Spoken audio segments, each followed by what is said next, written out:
The Chicago Bears are back on the field, and while it's not OTAs officially yet, it's not training camp yet, it's not full contact yet, but anytime this team gets back in between the lines, especially with the expectations that are ahead of this 2026 team, we're going to talk about the offseason program, Press Taylor stepping into the offensive coordinator role and the expectation that he set for himself, and why the continuity could be important and Caleb Williams making a huge leap. We're also going to talk about Malik Muhammad and him getting excited to work with Al Harris and how that's already an exciting duo within of itself. And we're going to talk a little bit about the Chicago Bears 2026 schedule. We're going to get to all that plus more right after this.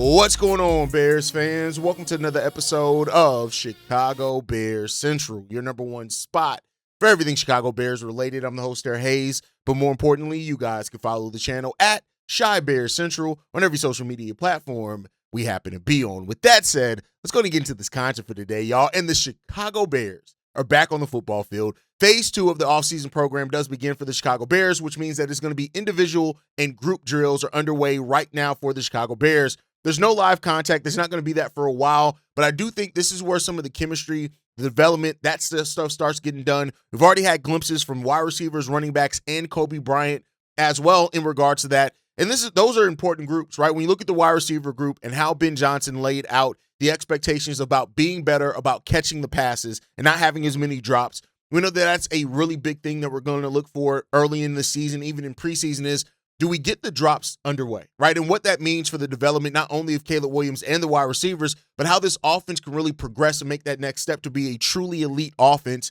in 2026. So we're hoping for that. The running back group, I think this is an important group. You look at Ben Johnson and his history as a play caller, right? The balance between the running game and the pass game is an important one to strike.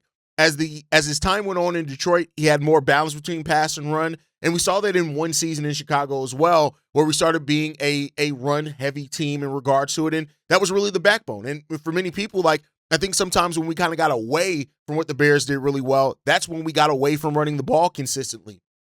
So you want to see those things make a step in the right direction for the Chicago Bears as well. So we'll see how that continues to go for this team, how it continues to develop. But it's going to be important for the Bears to make, if they want to make that next step, to get that offense together. And so the fact that we're already kind of doing those drills and getting underway in regards to that is a big step. And so it's a big step to get this offense underway, to get it all on the same page. And those things start being set now, right? And I think that's the important part. They start being set now. And the Bears are, it's easy to kind of overlook the importance of this offseason program because it's easy to think like, hey, contact's not being done, all this type of stuff. But this is where you get the process together, right? You get the process, you get everybody on the same page, you build that chemistry, and then you build off on that, going forward. And that's going to be an important part for this Bears team if they're able to do that at the level that they need to do. So, offseason program, Bears back on the football field. This is an exciting time. And don't forget, we got a new offensive coordinator coming in here as well. He's stepping into this.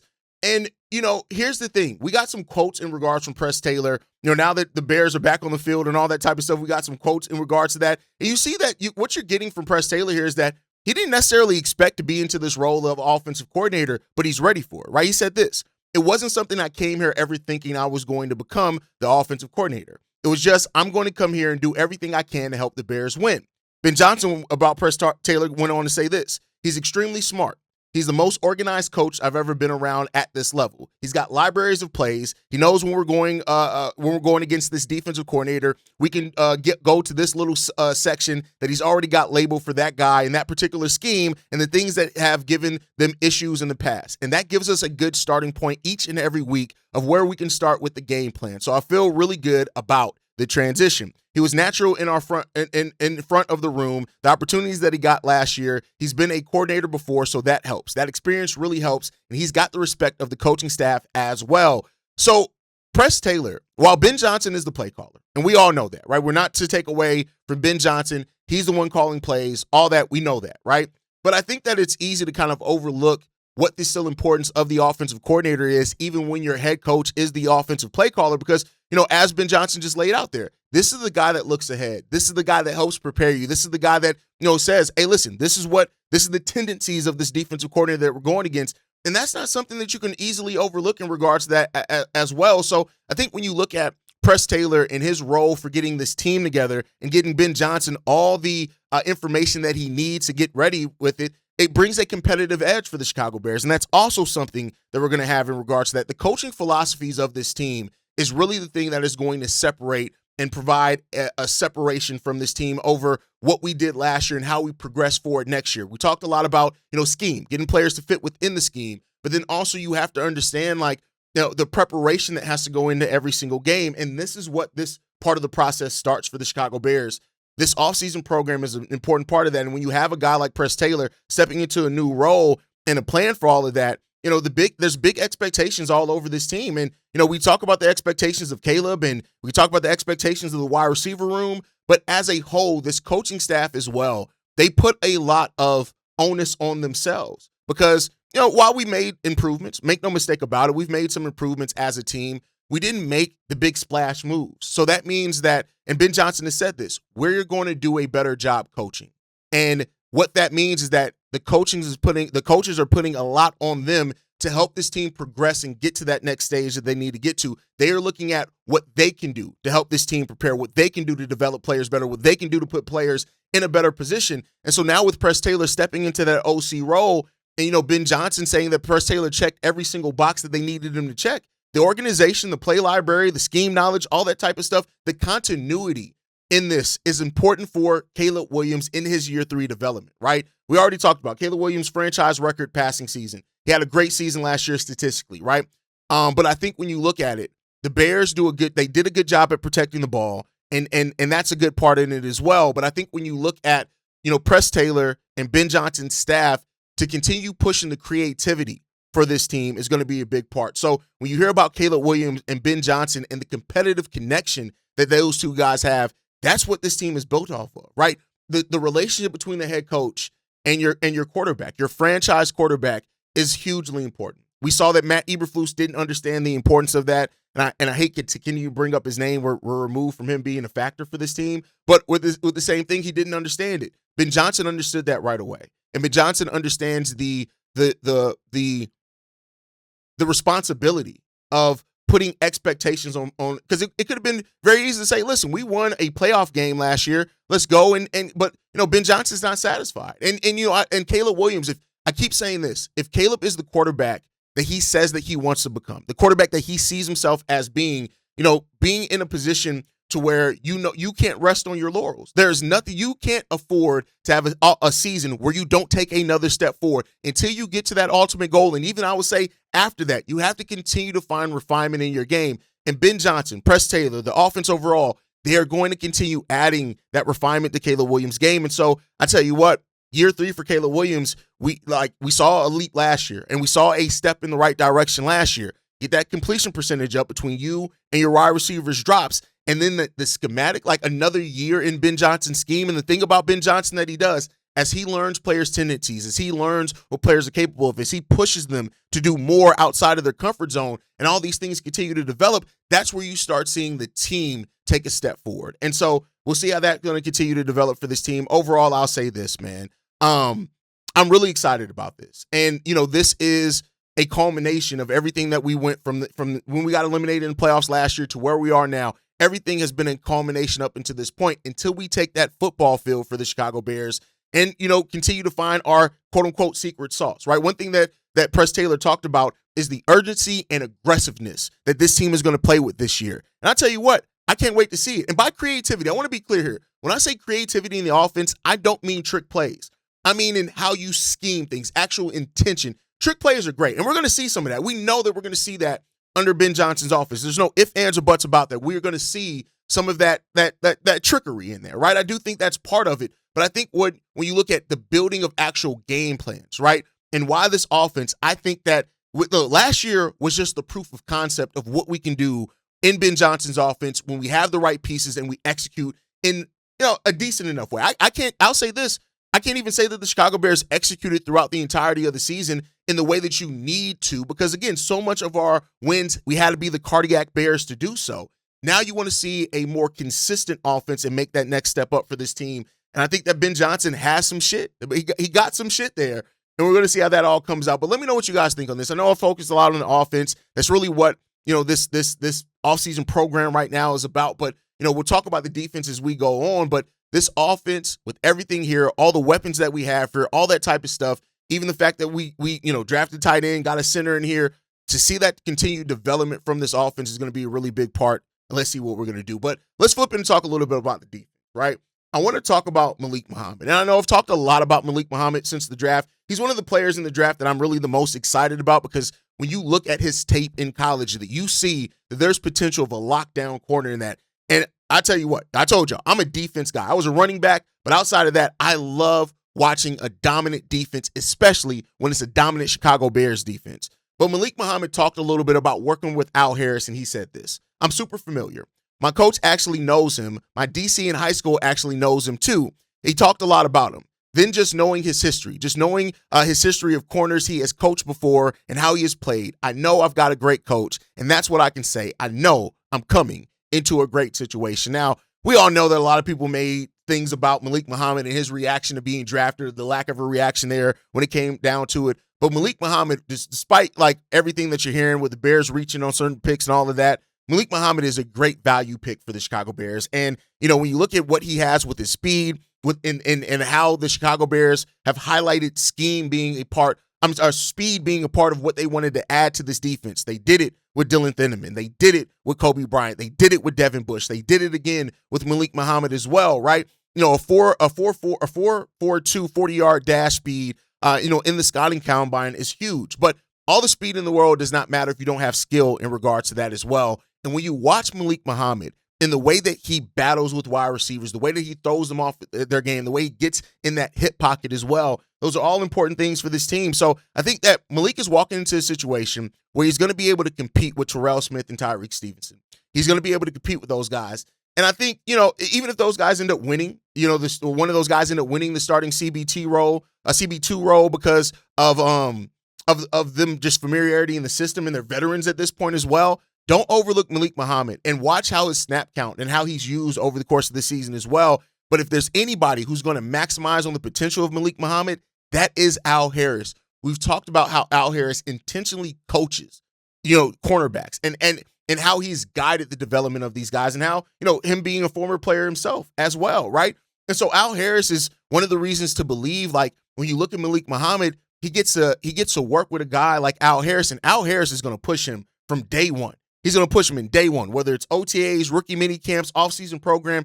Anytime Al Harris gets on that field and gets to coach Malik Muhammad, he's going to try to bring the absolute best out of Malik Muhammad every step of the fucking way. And that's what you need. That's what you should want in regards to that. And we're going to continue to see how that develops for this team. Like, Malik Muhammad has a chance to really be something special here in Chicago.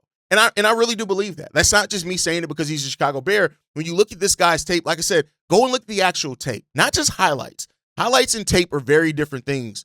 Go and watch the tape, and you'll see that this is a guy that has that killer instinct.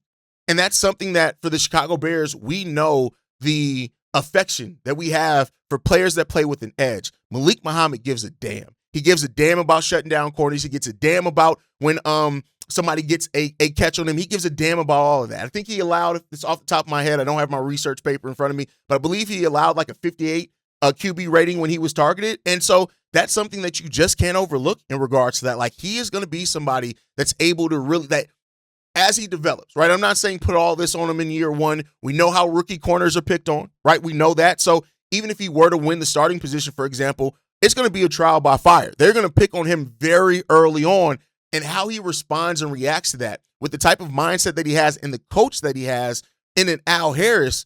That's the development moments that you look for. Those are the moments where it's really going to tell you the fight that he has as a player in this league. And that's the spot that you want to be in. So I tell you this about him, right? Malik Muhammad is it was somebody projected to go in the third round. The Bears got him in an absolute great value for him as well. And now we just got to see how this is going to continue to develop for him, man. Malik Muhammad's potential is special. And it's not just that surface level potential that you hear about. And, whether people want to try to knock it or not because the Bears didn't draft the defensive line, Malik Muhammad is a player that was worth drafting, worth investing in. And as long as Al Harris is going to be here to guide at least his first year, we know that Al Harris is probably going to, not be long. We'll see eventually he's going to get a DC role, but here for the first year of a player like Malik Muhammad, having Al Harris here, I think is really freaking important. And I think that's going to help accelerate the development that we have in Malik Muhammad. But this is a kid that I think, hey, if he's not the CB2 this year, I think he's definitely on that path to be that by next year, and we're going to see how he goes. But this is a kid that is ready for every single challenge that's put in front of him, and that's the type of guys that you want wearing your uniform. It's guys that are ready for it. So let's see what's going to happen here. But with that said, a lot's been made over the last couple of days about the Chicago Bears, schedule and how tough that schedule is. I talked about it yesterday. The Chicago Bears, 12 of their 17 games are against teams with winning records of teams that were playoff teams last year. It's a very difficult record for the Chicago Bears. And so what they do with this is going to be important to see how they balance it out, right? Like how they actually shake this thing on out for the Chicago Bears with the record. But Pro Football Talk's Mike Florio, in regards to the Chicago Bears schedule, said this. A big part of it is they love to engineer the primetime windows to have the best games. And when the Bears are now considered one of the best teams, they're a big draw. They had more than 30 million tune in for the wild card game on Prime Video on Saturday night in January. The Bears are going to get jerked all over the place this year. They're going to be playing short weeks. They're going to be playing prime time. And now that they're a team with a great quarterback that people are going to want to see, with a coach that's a fascinating designer and executor of offense, get ready for the Bears games to be all over the map this year. So that's an added wrinkle to this, right? We talked about the strength of schedule that came out, but how that schedule shakes out in regards to when and where you play your games, how much rest that you have, right? And we saw that be a big factor for many teams last season when teams got to play with more rest. I never really thought about the sense that the Bears now, because of everything that they have going on, are a team that casual NFL fans are going to want to see, whether that is to try to shit on Caleb Williams, whether it is to try to prove that the Chicago Bears aren't as good as what their record said last year. Whatever the reason is, right? The Chicago Bears schedule is going to be a trial by fire. But this is what you want, right? The thing is that with success comes more challenges, right? And, you don't get to the point of being a successful team and things get necessarily easy for you. As you get more successful, the NFL, because it is a business and because they do have to put stuff on prime time, there's going to be some added wrinkles in regards to that. Like, the thing I think when you think of all of this is that the Bears are no longer underdogs, right?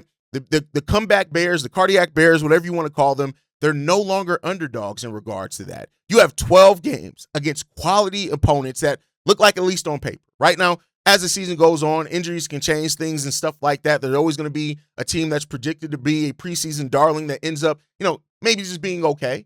And hopefully that's not the Bears this year, of course, right? We don't want to see the Bears be the team that's on the side of that. But, expectations are now real for this team.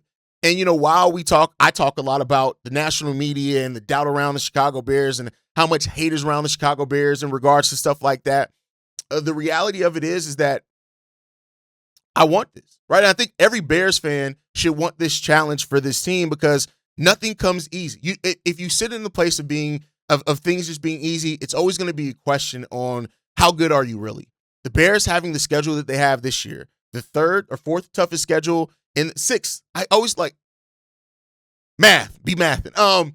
The sixth toughest schedule in the NFL. Listen, I welcome all of that because I want to again, the petty side of me wants to shut up everybody who continually doubts this Chicago Bears team, that continually doubts Caleb Williams, that throws shade on us because we're Chicago. I want all of that to be answered. I want all of that to get a response. And I want that response to be on the field. So that way the doubt and the hate and all that has to be as loud. There's nothing better than to watch somebody that's set up there on ESPN and talk shit about the Chicago Bears after a primetime game, having to talk about the Bears and watching the Bears dominate, right? And the Bears have to take the ownership of that as well. We have to improve as a team. With the schedule that the Bears have and the target on the Bears' back, it's not going to be, you can't survive just by the Iceman this season. You're going to have to go out there and put it all out there on the field, and you're going to have to live, breathe, and die Chicago Bears football. And you're going to have to make that mean something again, right? We started that process last year. You're going to have to make that mean something. And I know for a lot of Bears fans, too, there's doubt because of the pass rush. There's doubt because we didn't draft an edge or acquire a big-name edge. And listen, all I can say to that is it's up to the coaching staff to then show us that where the coaching staff put onus on themselves for the internal development and all that, they're going to have to now show us that they're capable of getting that out of this team, because you didn't make the improvements on paper, at least, that a lot of us hope to see on that defensive line this year. So let's see. Development, health, schedule response. That's going to define the 2026 season for the Chicago Bears, and let's see what they can do with it. But that's going to do it for my time today. Chicago Bears are back on the field, and even though it's early, this is where the foundation of what the 2026 season is going to start being built. Press Taylor stepping into a new role. Caleb Williams is going to have to make a next step. Guys like Malik Muhammad are coming into camp ready to prove themselves, and Ben Johnson overall, the guy that's leading it all on the field, and Ryan Poles, is up to them to show us what they have talked about all this offseason and see this team make the steps that they say that this team's going to make. But that's going to do it for today. Make sure you guys are like the video, subscribe to the channel as well. Hit that notification bell if you never want to miss an episode or an upload. Make sure you guys are following us at Chi Bear Central on every social media platform. You can send us any feedback, questions, comments, concerns, chicagobearcentral@gmail.com. And lastly, if you want to leave a text message and our voicemail for the mailbag, the number to do so, 773-242-9336. We are the #1 spot for everything Chicago Bears related, but that is thanks to you, lovely and beautiful people. And like I like to end every episode on, Chi-Town up, but Bear down. Love you guys. Peace, y'all. This has been a presentation of the Break Media.